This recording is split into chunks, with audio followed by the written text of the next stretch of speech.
Hi, everyone, and welcome to the Be Brave Project podcast. This is the very first episode. It has been a really hard time for me to record this. I have sat here, I think, probably for about 6 hours in total, not all in one go, and started to record this first episode. And it's been really, really hard to record. And I think the reason being is because it's my story and it's scary telling my story. It's always quite a nerve-wracking thing to do. And it's the first time I'm going to be really, really open, really raw. I will be mentioning child sexual abuse, rape, trauma, PTSD, grooming, all of those words. So if any of those trigger you, please take care whilst listening.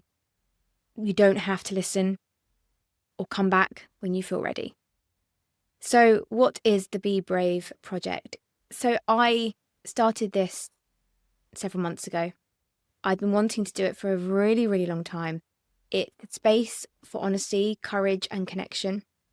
A place where survivors and allies can come together. They can share their stories and know that they're not alone, which is so important for victims and survivors of child sexual abuse or any kind of child abuse. And today, I'm going to be sharing mine. So my name is Chloe, and this podcast was born out of my own journey, a journey that has been messy, painful, confusing, and at times completely overwhelming. But it's also been a journey of resilience, growth, and learning how to turn pain into purpose. So, let's begin. So my story begins when I was 9 years old, and that's when my abuse started. And it ended just shy of my 13th birthday. The man who abused me was a driver who took me to and from school. He groomed me and then he sexually abused me. For 17 years, I didn't speak out about what happened to me, not in any real open way. So I told a few people in that time. The first person I think I ever told was my sister. Then I told a friend, and then my mum, but only because she found out. But it was never really a conversation that I wanted to have or initiated, I suppose. I buried it so deeply, I convinced myself that hiding it was the best way to deal with it. Obviously, we now know that it's not the right thing to do. So I want to talk more about the grooming side because it didn't start straight away with the sexual abuse. And I think that's really important to note that in most cases, and not all of them, obviously, but in most child sexual abuse cases, it does start with grooming. And it starts with gaining the trust of that child. And most of these perpetrators, all of these perpetrators, are incredibly clever, incredibly manipulative. I don't want to give them clever because they're not clever, but they're manipulative and calculated. That's the better word. And they're really, really good at making you feel special, chosen, protected, when really, we don't know this at the time, but we now know that we're really being targeted. It all started when I was 9, and the reason being is because I was moved to a different school. I was very, very dyslexic, very neurodiverse. We didn't know this at the time. I was around about 7, 8 when I started struggling in school, and my parents were noticing, the teachers were obviously noticing. So the school that I was at, the headmistress told my parents that there's a really, really great school that helps children like me that have really bad dyslexia and neurodiverse needs. Neurodiverse was not one of the words that we're using, but we now know that that's what it was. So I moved to a school, and it was quite far away from where we lived. I had 2 younger sisters the time. So it was quite difficult for my mum to pick two of my sisters up in a completely different direction. So every now and again, this was when it started off very slowly, every now and again, this driver would come and pick me up from school and take me home. He would either take me home or he would take me over to my nan's. And that's kind of how it started. It started very slowly. He would tell me jokes. The jokes then got dirtier and sexier and ruder. I remember liking it. I thought it was cool. I thought, oh my God, I'm a little 9-year-old. This is cool. Someone telling me jokes that I know that I'm not allowed to know. And I was obviously aware of swear words and things like that. Wasn't aware of sexual innuendos and things like that, though. So that's how it started. Then it gradually got worse and worse.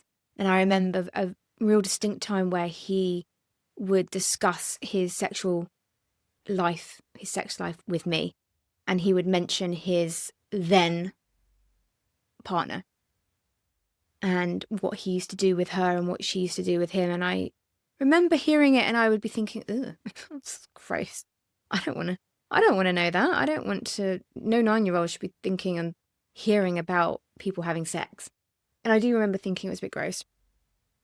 And then I wasn't at this school very long. I was there for about 18 months. And this was a real gradual thing, this grooming. It's not over like a week. It was a real gradual thing over a year. And it would get more and more and more. And then I remember him saying to me, oh, you can come and sit in the front.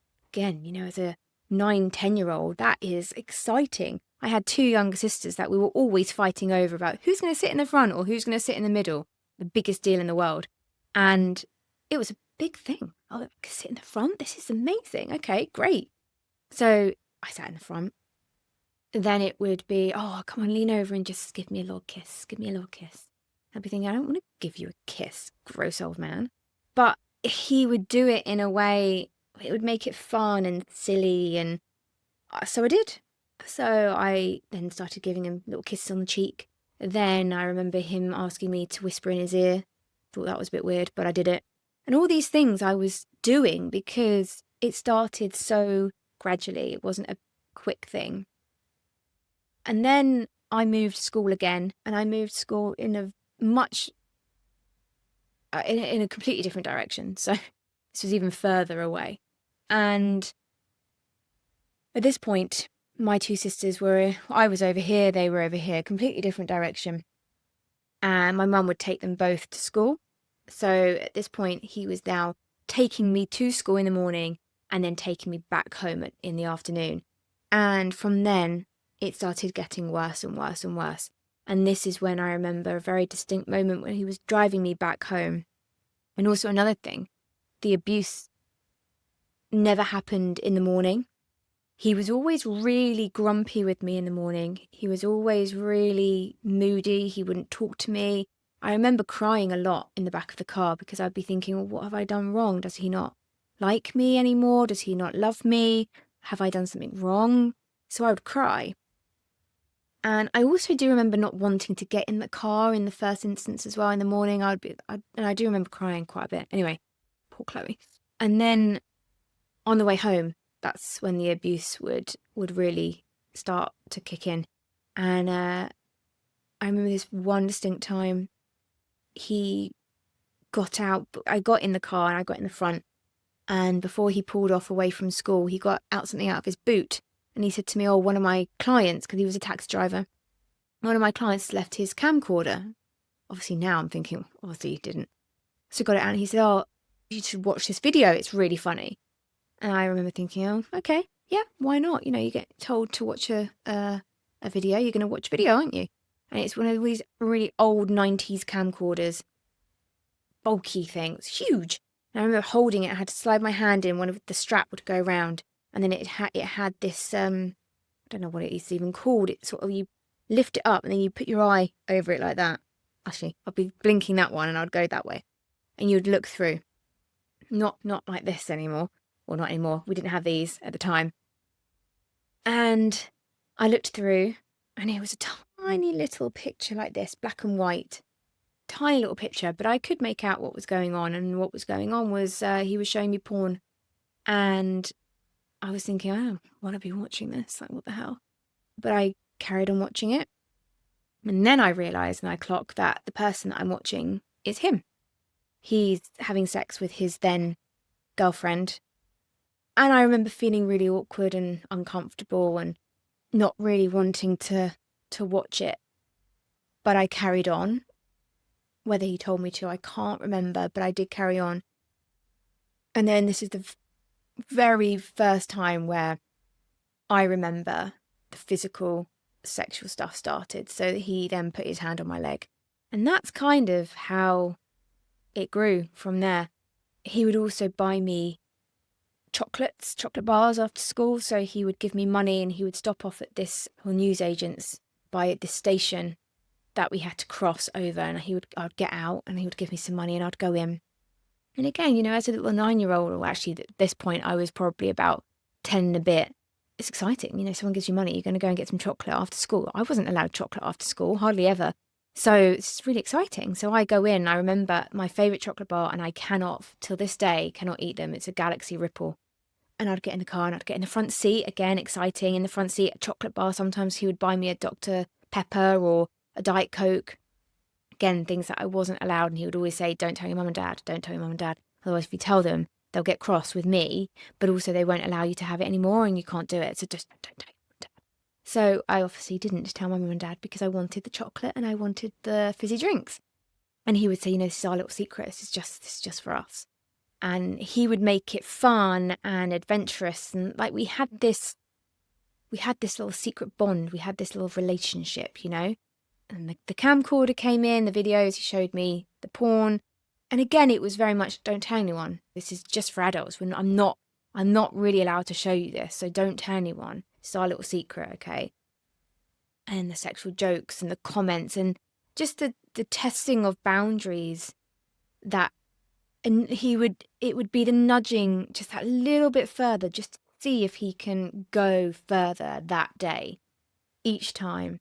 And of course, each time he could go further because I allowed him to, because I trusted him and I liked him and I thought he liked me. And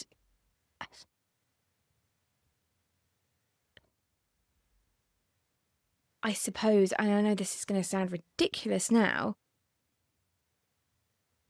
but I think about the trust that I had for him. I trusted him with everything in me. But I was, I was a baby. I was just a child, and he knew exactly what he was doing. Of course he did. Of course he knew exactly what he was doing.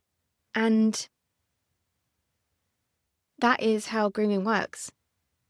It starts small, innocent, like the little jokes and the chocolate bars and the secrets that he would tell me, and every time you keep one secret, he knows that you'll keep an even bigger one. And yeah, it starts with chocolate and it ends with rape. And all the way through, the message is still the same. Don't tell anyone.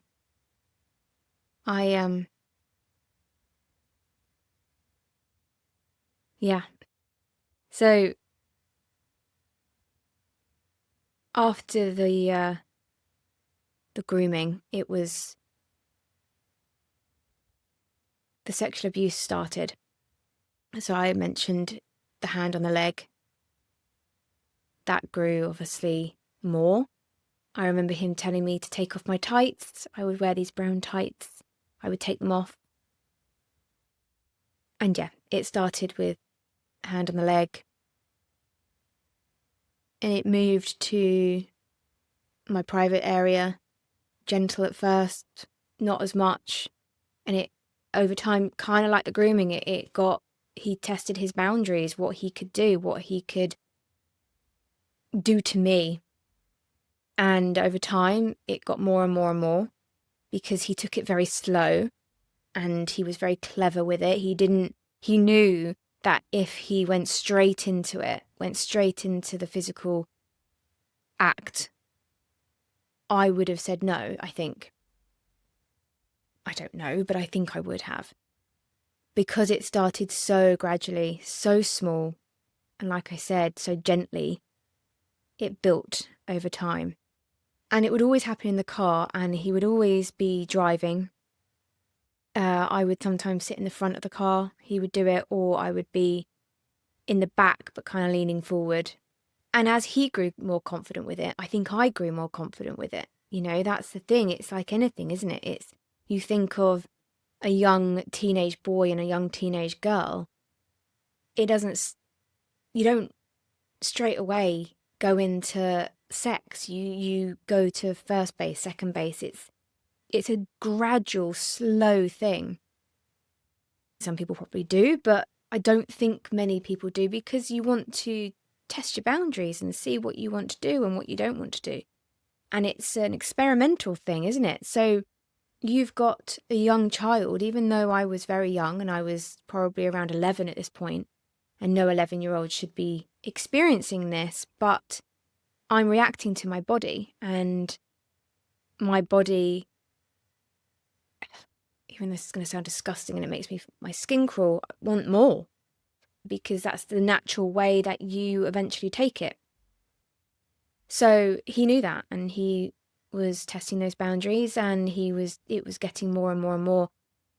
And then I would do things to him. That was more towards the end of the abuse. And then I remember this one very distinct time where he pulled over. He was driving me at this point. He was driving me to my dance class. I'd always get changed in the car, and he would watch me.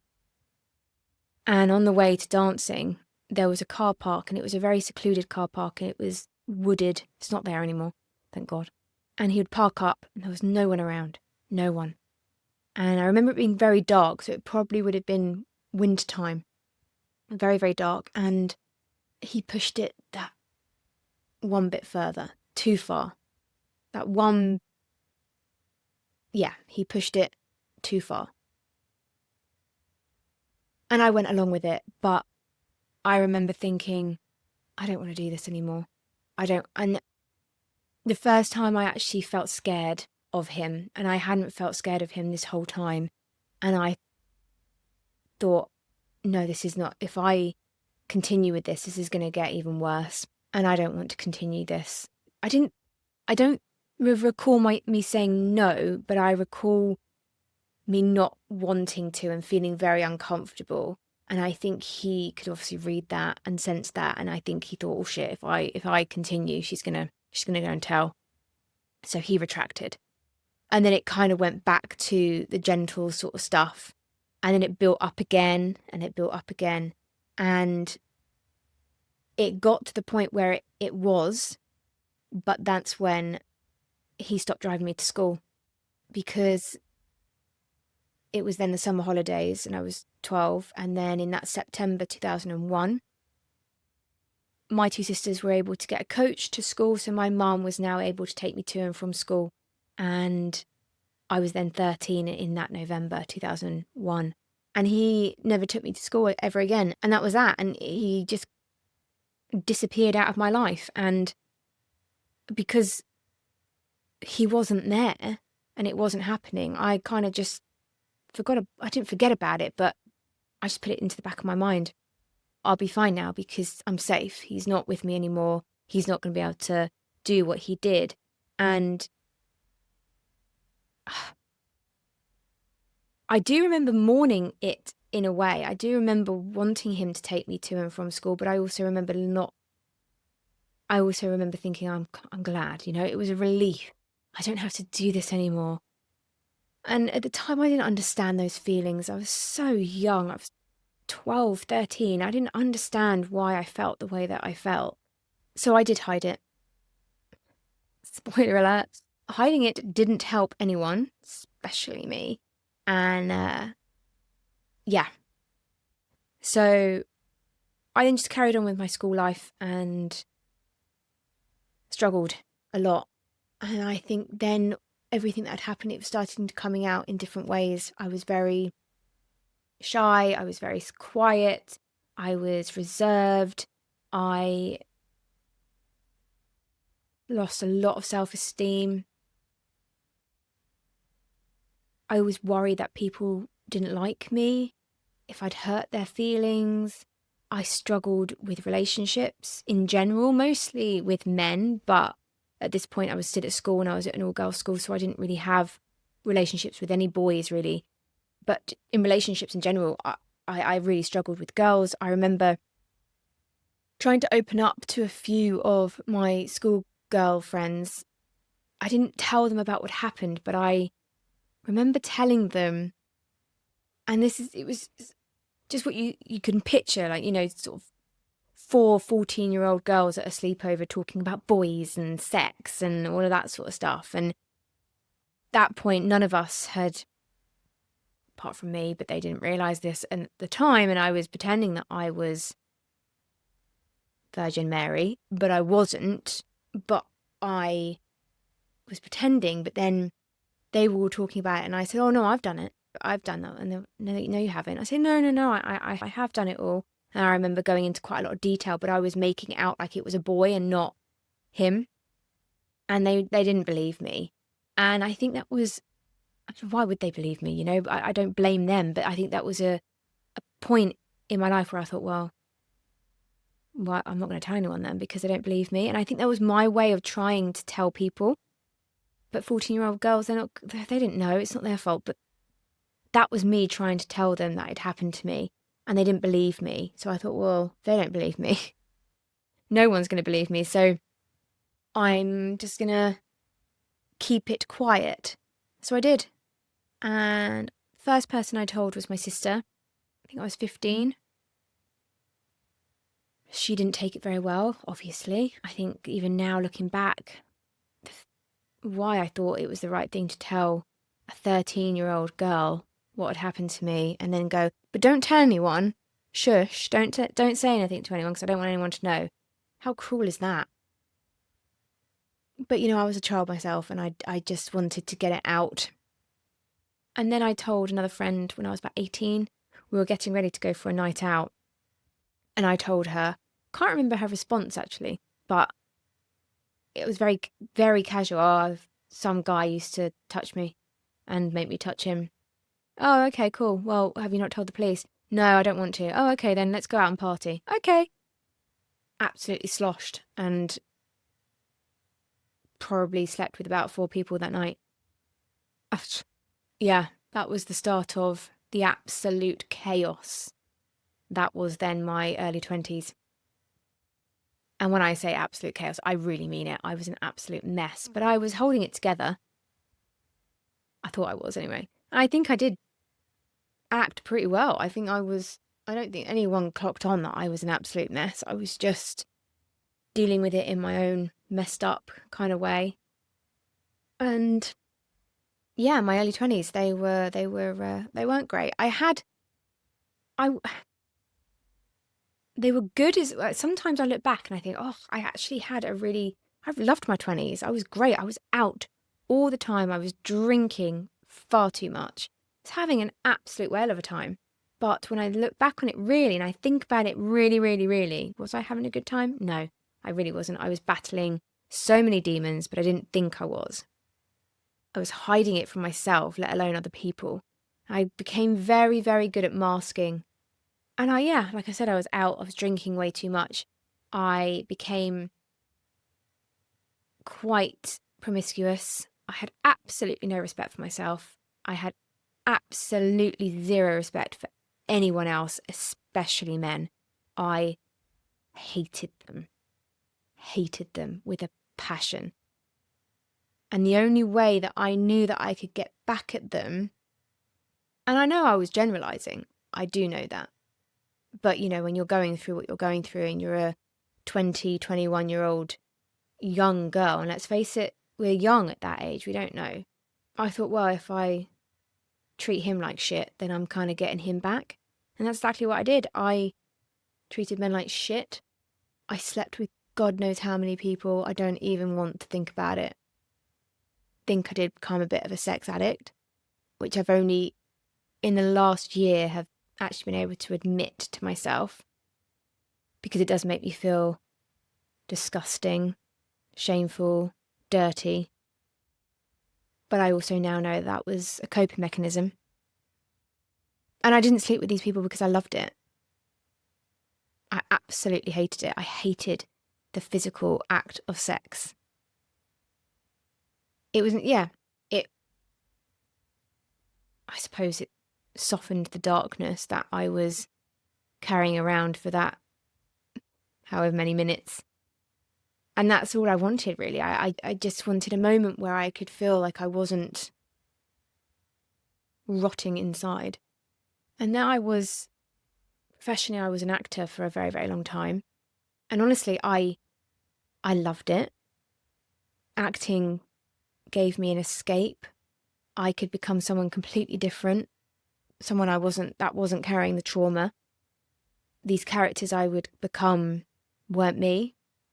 I used to really embody them, and I was pretty good at it as well. And I think because I'd been acting like I was okay and I was masking, I think, I was pretty good at it, as I do say so myself.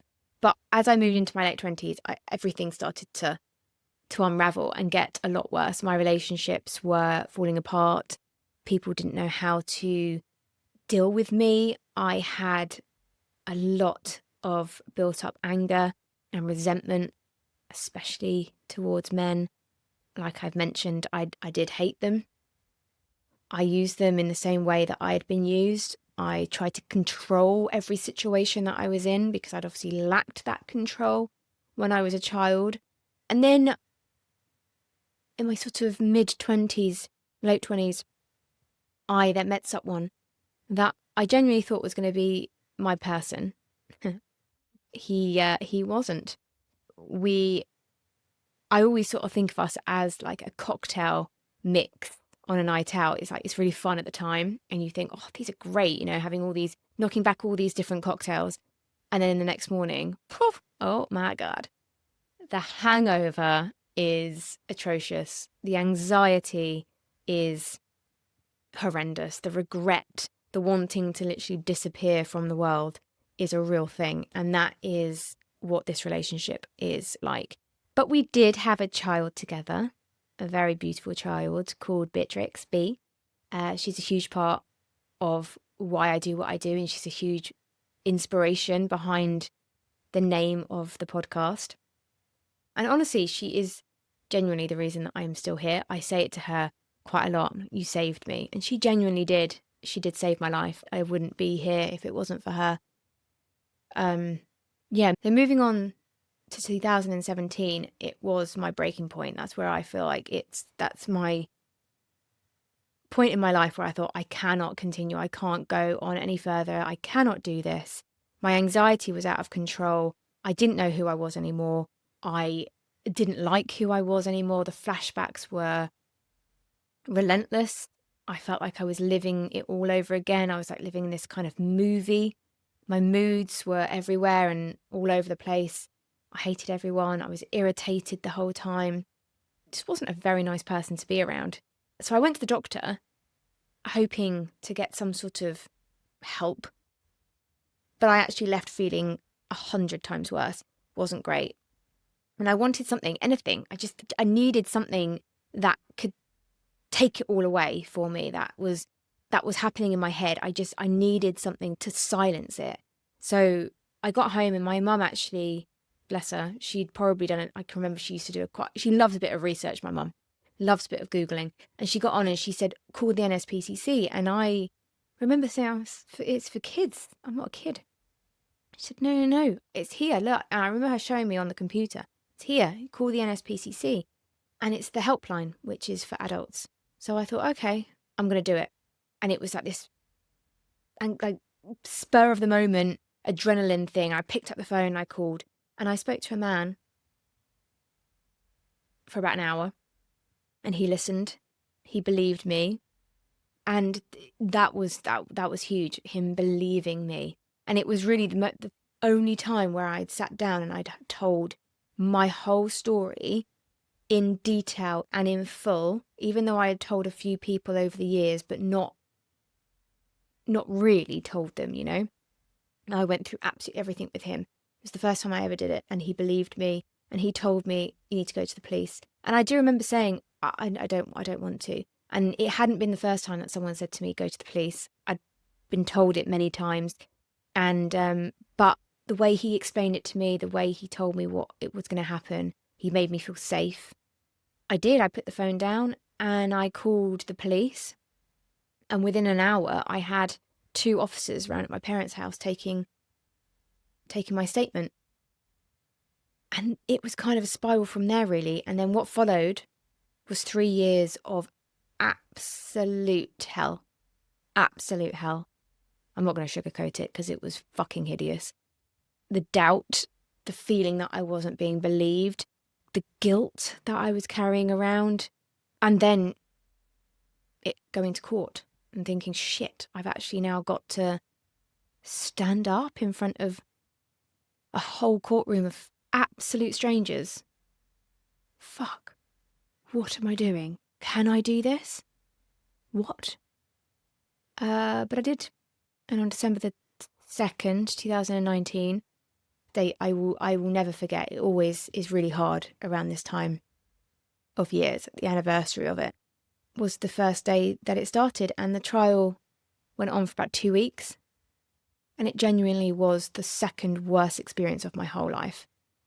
It was humiliating, degrading, demoralizing, vile.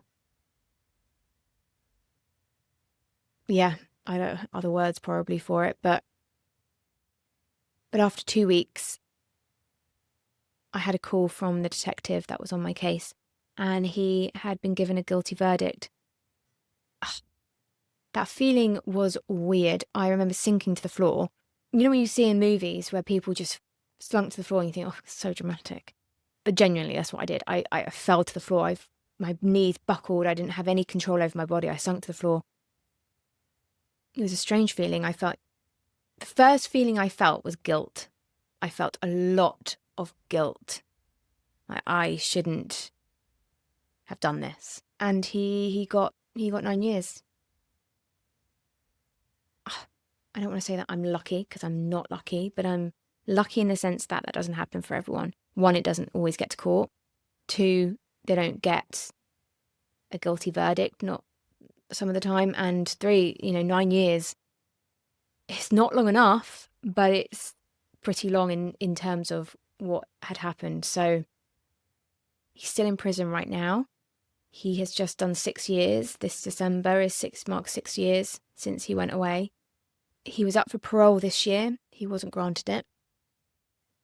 That was a whole new trauma in itself, going through that. It was hideous, and I was treated pretty poorly. I'm not going to lie. It was bad. How they treated me with that was terrible. But he's still in prison. Yeah, that is kind of my story in a nutshell. Since then, I have been working on myself. I've done a lot of therapy. It's been hard. The last 6 years has been a real challenge. I've had my daughter. She's now 8. I've been a single mum. During all of that time, I had a lot of physical illnesses, a lot of mental illnesses that have all stemmed from all of this that I've had to deal with, that have affected how I work and how much I can work. My career as an actor came to an end because of the investigation and the trial. I couldn't do it, which then jeopardized how I then got back into it. So it's not just one moment of time. It is everything. It affects everything. It affects everything now. It will always continue to affect me. It's never not there. It's never not part of who I am. Yeah, there are days that are good and there are days that are pretty horrendous, and I really have to swallow it and soldier on, mostly because of my daughter, but also because of me, because I can't just crawl up into a ball and stay there. I can't. What is that going to do? It's not going to do anything. But trust me, there are days where I do that. I sit on that sofa and I go, I cannot be bothered to do anything. I don't want to do anything. And that's all okay. And that's fine. And it's taken me a long time to also accept that it's okay to feel shit. And I'm not weak for having bad days. You are going to have bad days, and that is okay. But yeah, the last 6 years have been tough. I've had a lot of therapy. My therapist that I now have is amazing. I see her every 2 weeks. Sometimes if I'm struggling, every week. Not afraid to say it. Not ashamed to admit that I have therapy. It is the best thing for me. I'm trying something else at the moment as well. I'm trying EMDR to see if that helps with my flashbacks and my triggers and my intrusive thoughts that I'm having. I sort of say, it doesn't ever end. At the moment, I'm really struggling with my daughter. She's 8, very close to the age that I was when it all began. And even though I was 9 when it started, I was very tiny. I was much smaller than a normal 9-year-old. I was more like a 7, 8-year-old. I was tiny. So when I see her, and I look at her in her school uniform and her little body, I just see me. I see little Chloe, and I'm really struggling with it. It's really triggering. I am having a lot of flashbacks. I'm having a lot of flashbacks, but instead of me, it's her in the picture, which is obviously horrific. I'm becoming very untrustful again of men around her. Don't trust any of them. I don't want anyone to touch her, to be around her. I need to know where she is at every minute of every single day. Like right this minute, she's out with her dad, and all day I have been thinking, is she okay? Should I text him? Should I call him? I'm trying not to, but it's another thing. It's like a battle with myself all the time. I'm battling, and it is so draining. So after this episode today, and I had a call earlier, I'm now having a break for a couple of weeks, and I'm going to give myself some rest. And then I'm going to come back to it. Even though this journey of this podcast has been really hard, and it has, I'm not going to lie about it, it has, but it's been incredibly healing. And through all of this, I've learnt resilience, strength, vulnerability, confidence, empathy, patience, and, love, I think. And what happened to me does define me. I can't say that it doesn't, because it does. It's everything of who I am.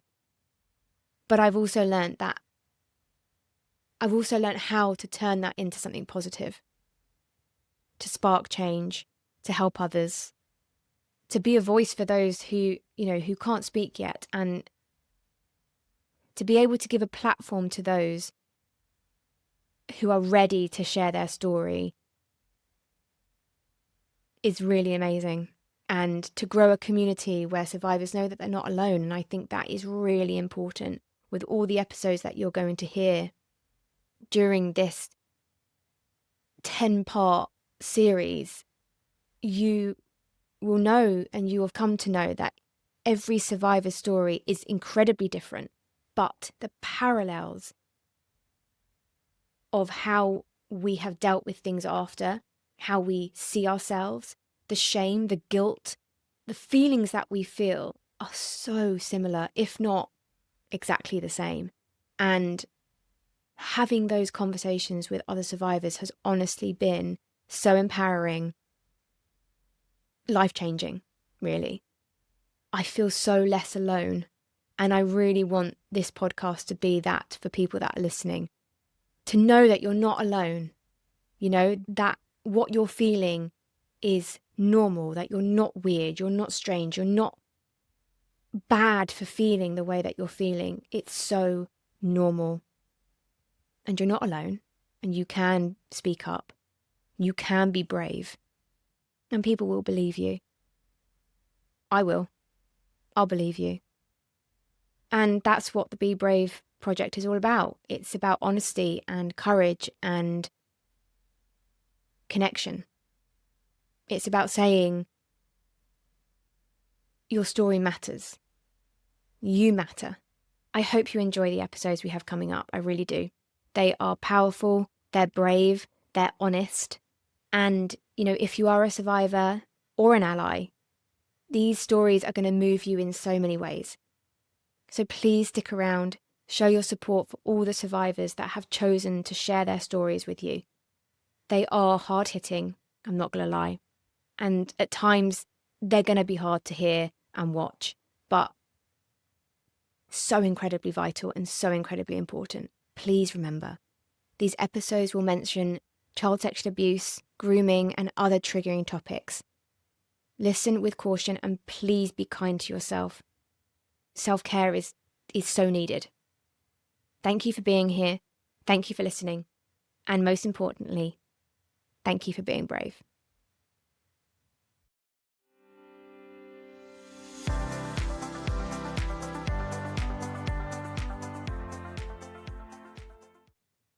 Thank you for listening to today's episode of the Be Brave Project.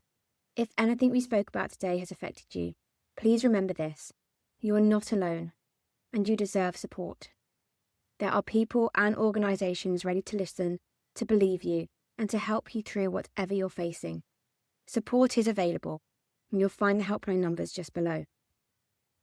Please take care of yourself, be gentle with your heart, and remember, being brave doesn't mean being unafraid. It means choosing to keep going. And I'm so proud of you being here. Until next time.